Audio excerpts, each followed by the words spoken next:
उसे कोई नहीं मिटा सकता। Really? भोजपुरी इंडस्ट्री में 100 मिलियन सबसे पहले कौन देखा है? पवन सिंह। आज मिलियन के लोग बात कर रहे हैं। मिलियन हो गया, हाई हो गया, हाउ हो गया। सबसे पहले भोजपुरी इंडस्ट्री में 100 मिलियन पवन सिंह देखा है, पवन सिंह ही दिखाया है। ओहो!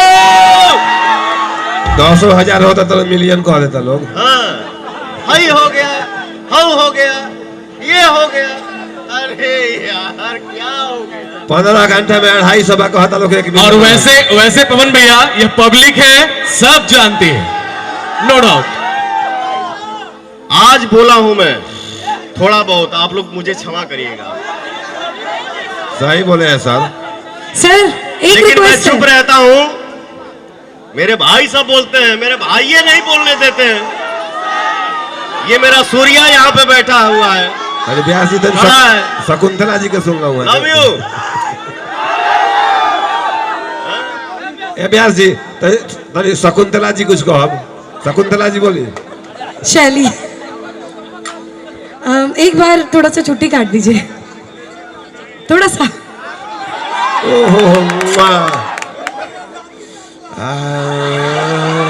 आप जाके यकीन हो रहे हैं, फाइनली सपना सच हो गया मेरा इनसे मिलने का। अच्छा सोच के हमेशा बहुत बहुत बहुत ज्यादा बड़ी वाली फैन हूँ आपकी, बहुत ज्यादा बड़ी वाली फैन हूँ। और आज मैं इस मंच से ये भी बोल रहा हूं, 5,000 2,000 में जाके दूसरे लैंग्वेज में लोग पता नहीं क्या क्या कर रहे हैं। भोजपुरी से भोजपुरी कलाकार हमारे ऑडियंस बनाए हैं। पता नहीं हमको पावर स्टार बोलते हैं, पता नहीं सुपरस्टार। मैं जो कुछ भी हूं, जीरो हूं, आप सबका आशीर्वाद हूं। लेकिन मैं आज ये अनाउंस कर रहा हूं इस मंच पे, जो आप लोगों ने भी कल्पना नहीं किया होगा, उसको भी नचाऊंगा भोजपुरी में। भैया भैया भैया भैया, राउंड खातिर 4 लाइन कि हवा देखी है लोगों ने, समंदर नहीं देखा। हवा देखी है, आंधी का बवंडर नहीं देखा। अरे बड़ी और भी चीजें हैं जहां में कुएं के मेढकों ने समंदर नहीं देखा। तो आप समंदर है। शकुंतला जी, हमने अपने माँ बाप से, बाबा से, दादा से यही सीखा है, यही सुना है। बाबू आप लोगन के भी हम बता दी, आम जब फल देला ना झुक जाता है। क्या बात है, मजा आ गया। आम जब फल देता है तो झुक जाता है, वो कभी नहीं बोलेगा कि मैं बड़ा हूं, वो ऐसे हो जाएगी। लेकिन गड़हा में रेड़ जौन होला ना, रेड़ का काला तोड़ी देले रे, वो रेड़ काला होलरी में भांज के जला दिया ला। एक डढ़िया में 10 को फरी ऐसे हो जाए।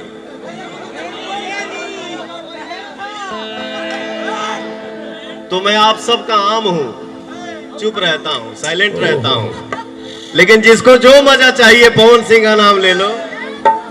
पवन भैया से आगे, पवन भैया से आगे, पवन सिंह से आगे। पवन सिंह से आगे जाने में दूसरा जन्म लेना पड़ेगा बेटा।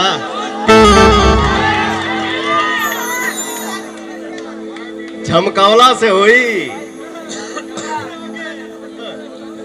आज हमारे बीच हम सबकी फेवरेट वॉइस अमृता दीक्षित का स्वागत, अभिनंदन।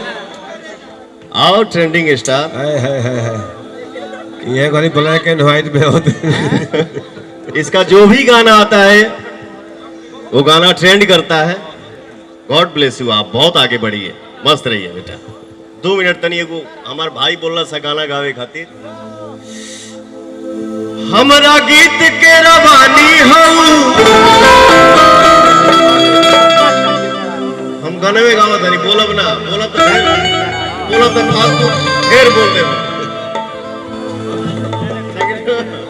ऊंचा ऊंचा ऊंचा हाउ खान इनका जब गाना होता, अरे तोहनी के आज कहना था हम कहिए कह चुकल। अभी कहाँ कहाँ करब, तोहनी के कल्पना के लिखे जा सकत, कहाँ कहाँ करिए पवन से पूजा जाए। हमरा गीत के रवानी हूँ,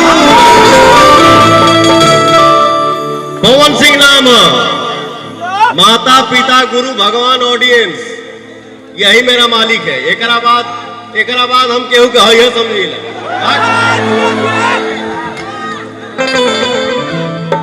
यही मेरा मालिक है। मैं इन्हीं पांचों से डरता हूं। बाकी दुनिया में कौन डराई रे? हमारा गीत के रवानी हूँ, किताब के कहानी हो।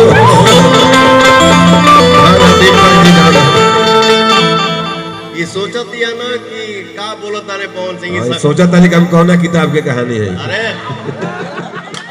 इस अगरे खड़ा होले नु। हाँ पवन सिंह के साथ खड़ा होले, फलनों के साथ खड़ा। गाड़ी हाथी छाप में बारी सगरे खड़ा हो कलल है सगरे। हमारा गीत के रवानी हूँ, किताब के कहानी हूँ। हम तो दुनिया से साफ साफ कहिए देले बानी कि तू ही हमार। ओहो बाचम ना जवानी। ओहो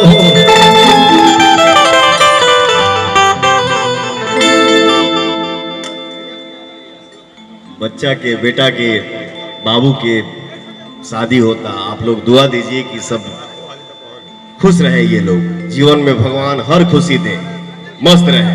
मेरा भाई एक फरमाइश किया कि यही गाना से शुरू करिए भैया। थोड़ा पवन जी कि जैसन सोचल रहनी ओइसन दुनिया कि जैसन सोचल रहनी ओइसन दुनिया साबर न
अपन घर ललिया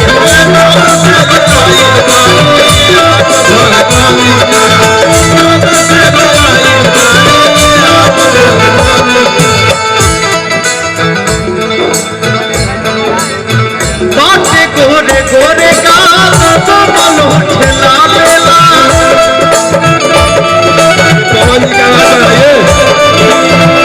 बाटे गोरे गोरे गाल तो मनो ठेला मेला हसलू तो गलिया बोलाई चिका सखा हसलू तो गलिया बोलाई चिका सखा